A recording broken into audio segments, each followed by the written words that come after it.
Welcome to my mom's Chinese recipes. Today we are going to be making a classic jello dessert made with water chestnut powder. It is so beautiful and extremely refreshing for the summer. Let's get started. First, we're going to need these ingredients. This is water chestnut starch. As long as it's 100%, any brand will do. Then we're going to use coconut sugar. It adds a delicious taste as well as this beautiful brown color. And then we are going to have some white sugar as well. You will also need a can of coconut milk as well as some water. You will also need a glass container that's shaped like this. You want to make sure that it's similar in height so that it leaves enough room for the layers. We are going to start with the mixture for the red layers. 4 smaller containers and 1 larger one. We are going to start combining the water chestnut starch, the brown sugar, as well as the water, but there's a very specific step procedure to this. So to start, we are going to add in 1 part of the starch, and this is going to be 1/3 cup, into the large container, and then we are going to take 4 parts of water. So once again, it's 1/3 cup of water into each of the tinier containers. Doing it this way will ensure absolute precision.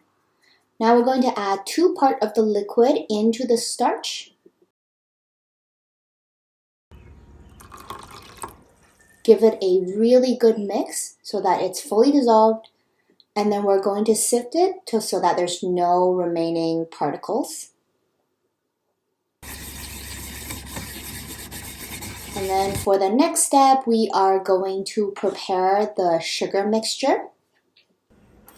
We're going to just combine the remaining 2 parts of water with the coconut sugar.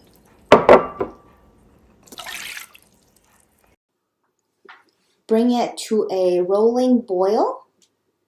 While stirring, you want to make sure that everything is dissolved. And this part is really important because you don't want too much water to evaporate. So as soon as it comes to a boil, you're going to turn it off, and immediately we're going to add the starch into it. Make sure you're giving it a small stir before you add it in like this. This is to ensure that the water is hot enough to coagulate the starch. And then just keep mixing it until you get this texture that is slightly thick, but definitely not like glue. This is what we're aiming for. I'm just transferring it back into a container so that I can use the same pot for the white layer. We are now going to create the white layers with coconut milk.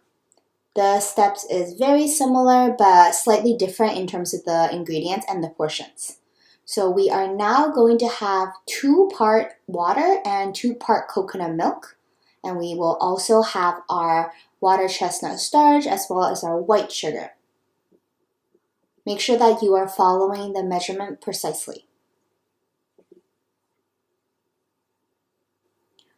You want to make sure that your coconut milk is as homogeneous as possible. So I always use room temperature coconut milk so that you don't get a very thick fat portion on top. And then just to make sure that it's fully mixed, I like to shake it as well.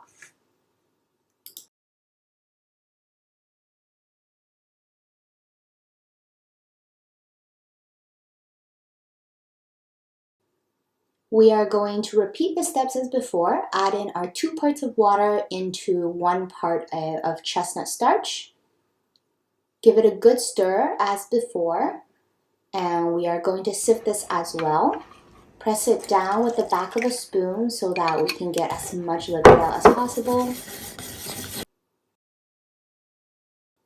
And then we are going to move on to our sugar. This time it's white sugar with the coconut milk.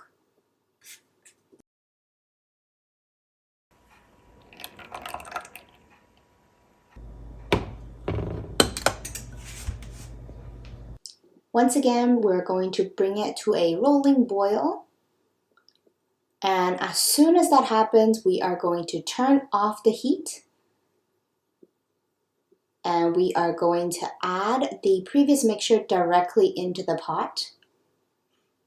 We want to use the remaining heat from the pot to kind of slowly cook the mixture.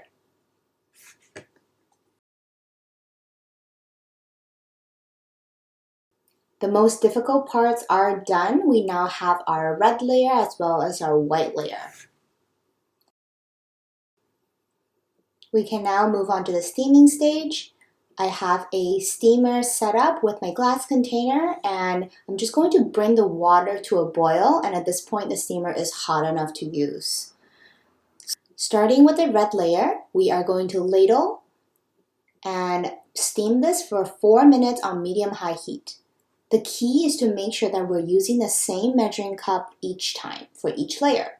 After about 4 minutes, you can check that this layer is cooked. Otherwise, when you pour the next layer on, it would sink in if it's not cooked. You can see that it's starting to turn translucent, like this. That is ready. And now we are ready for the second layer. So we're going to alternate to our coconut white layer.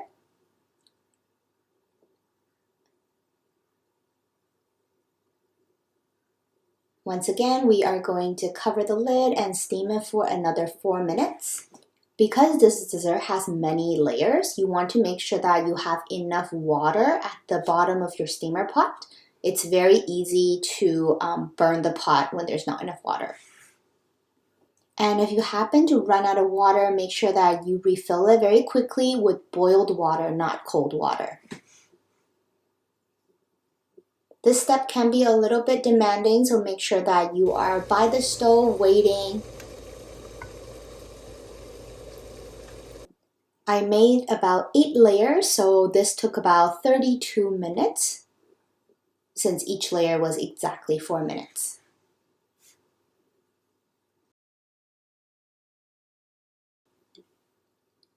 It is so important to wait until this dessert is fully cooled before trying to release it, because the coconut layers are quite soft due to the high fat content. But once it's fully chilled, you'll get this beautiful piece of layered dessert, and it is so satisfying to cut.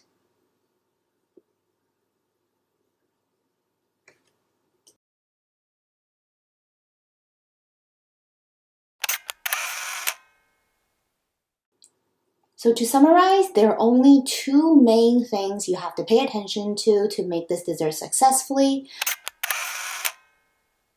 Number 1, you want to make sure that you are coagulating the starch when you add the hot liquid in.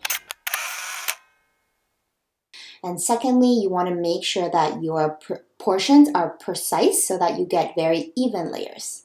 And then you get this very rewarding dessert that tastes kind of like a combination between Jello and mochi. It is a great summer party treat, and they are really fun to separate by layers as well. But we like to have them stacked together. We hope you will give this recipe a try. See you next time.